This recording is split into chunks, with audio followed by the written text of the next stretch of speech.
right, this is day 1 of our Camino hike. We're gonna go for about 13 or 14 days all the way to Santiago de Compostela, and we hope to meet a lot of people along the way who, are seeking, searching. This is a spiritual pilgrimage that many people take. Here's Nora, it's my friend, we're walking together.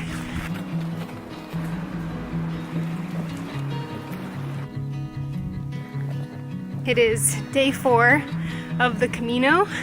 The views are getting more and more gorgeous. It's kind of what we're looking at.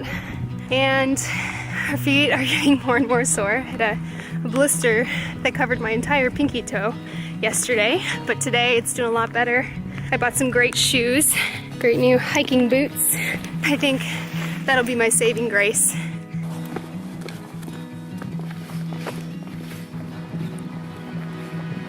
This is our longest day we walked.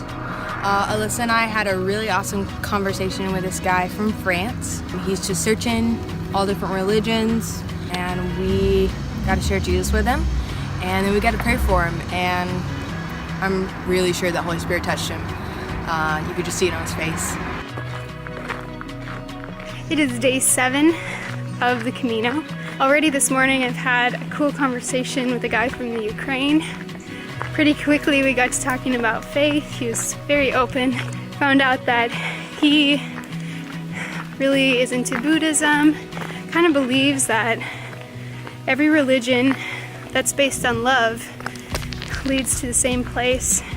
I'm realizing that for many people, just having conversations, presenting the truth, presenting the gospel, sometimes is not enough because they've reasoned their way around it.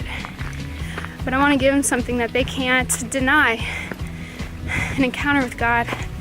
I don't know what that looks like yet, but I'm hoping that the next 6 days that we have on the Camino, God will just help me step into that, show me what that looks like.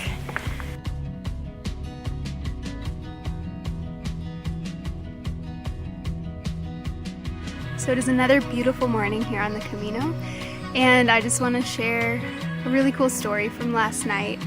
I ended up sitting down for dinner with a guy named James. He's really cool. He's from Australia.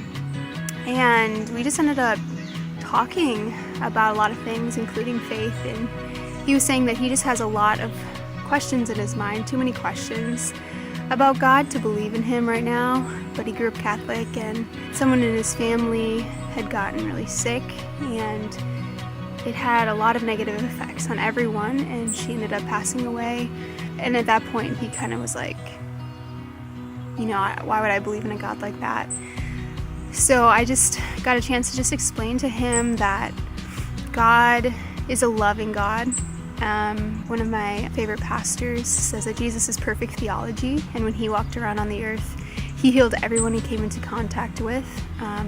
Jesus walked into many towns, healed all that were oppressed, all that were sick, and that is God's desire. But of course the enemy is at work in the world. So I just kind of explained that to him, and I think it was making some sense, but he just still had a lot of questions. He said, I would love to hear from God, but I've never heard from God before. And so I'm like, do you want to try it right now? He's like, yeah, let's try it right now. And so we just prayed, and I said, God, just show James your heart for him. And we waited a little while, and I asked, did you hear anything? And he said, no, I didn't hear anything. But I just started telling him some of the things that I was hearing in my heart, including how proud God was of him, how he carries God's joy. And I had this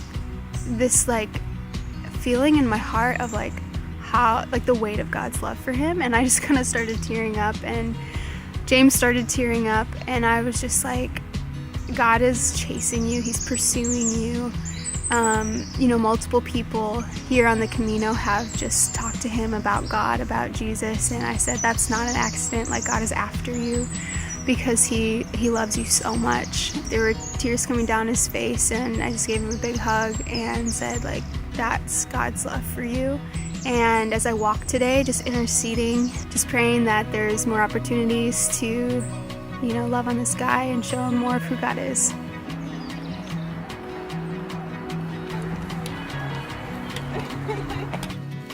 I'm totally recording.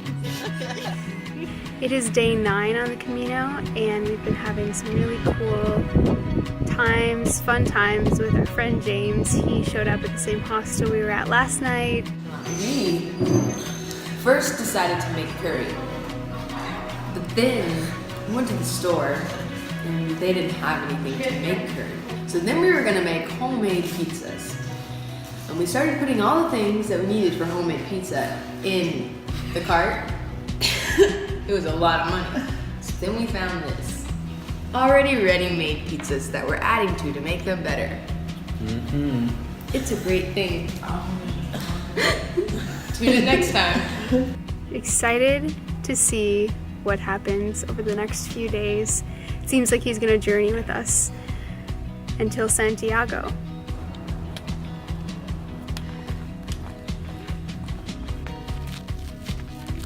Buenos dias! There's Ariel!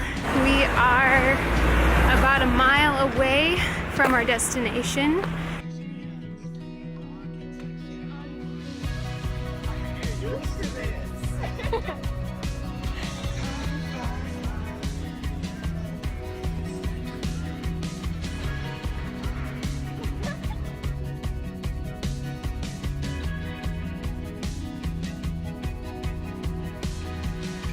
We just got off the Camino in Santiago, and now we are here in Mijas, Spain.